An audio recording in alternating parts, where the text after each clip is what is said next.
Kita cari uang, tapi pertanyaan pokok, Allah ridho enggak cara ini?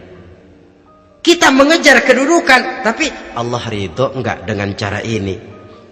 Ini yang menyebabkan kita lantas tidak lalu menghalalkan segala cara. Yang penting tujuan tercapai, cara apapun halal. PKI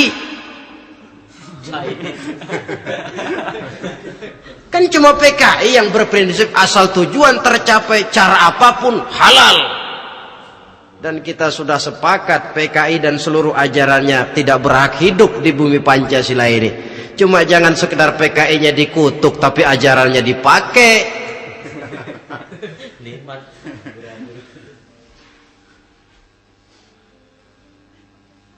Nah, untuk mencapai dua tujuan ini, Islam mengajarkan sistem keseimbangan. Sehingga Nabi sabdakan, "I'mal lidunyaka ka'annaka ta'ishu abada wa'mal li akhiratika ka'annaka tamutu ghada." Bekerjalah buat duniamu seolah-olah kau akan hidup untuk selamanya, tetapi bekerjalah untuk akhiratmu seolah-olah kau akan mati besok. Jadi kalau kita sudah sholat menghadap Allah, usolli fardul maghrib, Allahu Akbar, ingat seolah-olah kita akan mati besok supaya timbul khusyuknya. Tapi kalau kita sudah bekerja, kuliah, bekerja, belajar di tempat tugas, ingat seolah-olah kita akan hidup selamanya supaya timbul gairah kerja. Jangan dibalik. Di kantor ingat mati, lemas terus. Ngapain kerja sungguh-sungguh bakalan mati. Lagi sholat ingat Duta Merlin, Altiron Plaza, ya kacau. Salah pasang, tidak pada tempatnya. Untuk mencapai fid dunya hasanah ini, Islam mengajarkan tempuh jalur yang mengikuti sunnatullah. Itu yang dihargai oleh agama.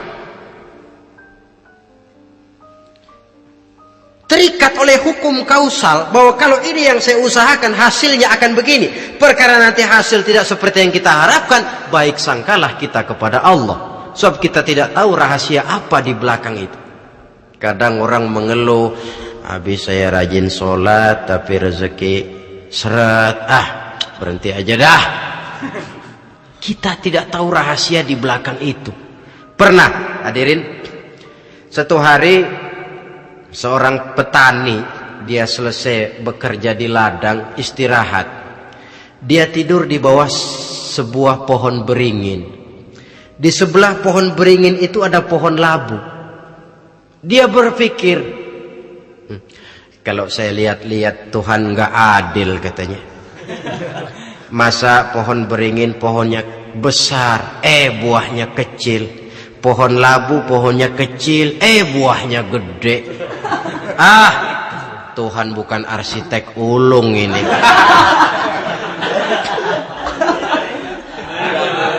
Mestinya supaya enak dilihat, beringin yang pohonnya besar buahnya sebesar buah labu. Pohon labu yang pohonnya kecil buahnya kecil saja sebesar buah beringin. Tidak adil Tuhan. Baru dia selesai berpikir Tuhan tidak adil, jatuh sebutir buah beringin tepat menimpa hidungnya. Dia terkejut. Astagfirullahalazim. Kalau begitu saya sadar katanya, Tuhan benar-benar adil. Coba kalau buah beringin segede buah labu, waduh kayak apa muka saya ini.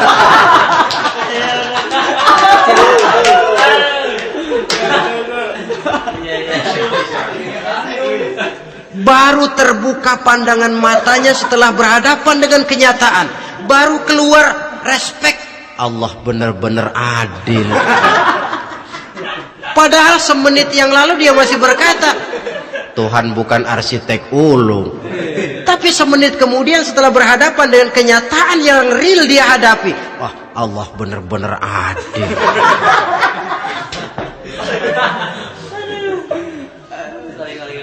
Itulah kehidupan ini.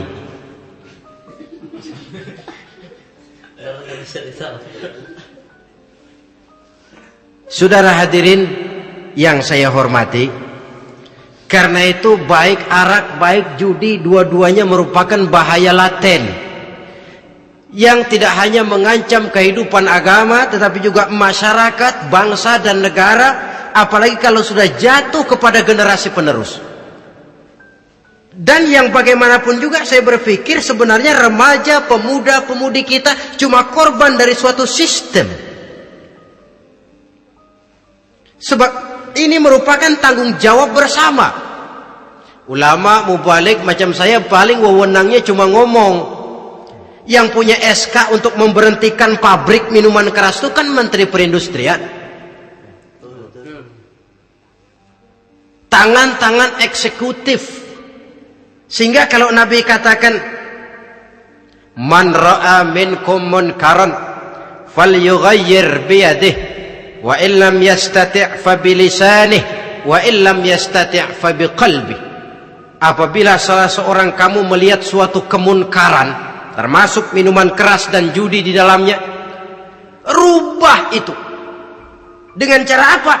Kalau kau mampu dengan tangan, artinya power, kekuatan.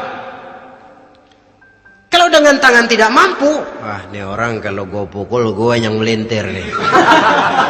Umpamanya fabilisani, dengan lidah ngomong. Mas, saya senang sampean tinggal di sini, kampung kami tambah warga, tapi tolonglah jangan bawa pengaruh yang tidak baik. Kalau ternyata bicara pun tidak berani, fabiqalbi, cukup dalam hati, sekurang-kurangnya tidak ikut membenci kemungkaran dalam hati, itulah kadar iman yang paling lemah. Ini secara umum. Tapi kalau hadis ini kita mau adakan semacam, katakan description of job, bahasa kerennya, kita adakan pembagian tugas. Siapa yang harus merombak kemungkaran dengan power? Penguasa, pemerintah, sebab dia punya aparat. Siapa yang merombak kemungkaran dengan lidah? Ulama, kiai, mubalik, ngomong. Siapa yang hanya mengubah kemungkaran dalam hati? Kita umumnya rakyat lemah ini, yang mau ngomong nggak berani tapi hati pegel.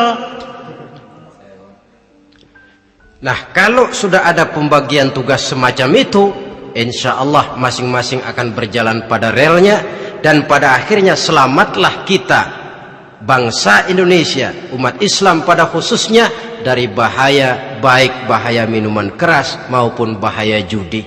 Menyelamatkan bangsa dan yang lebih lagi menyelamatkan masa depan kita.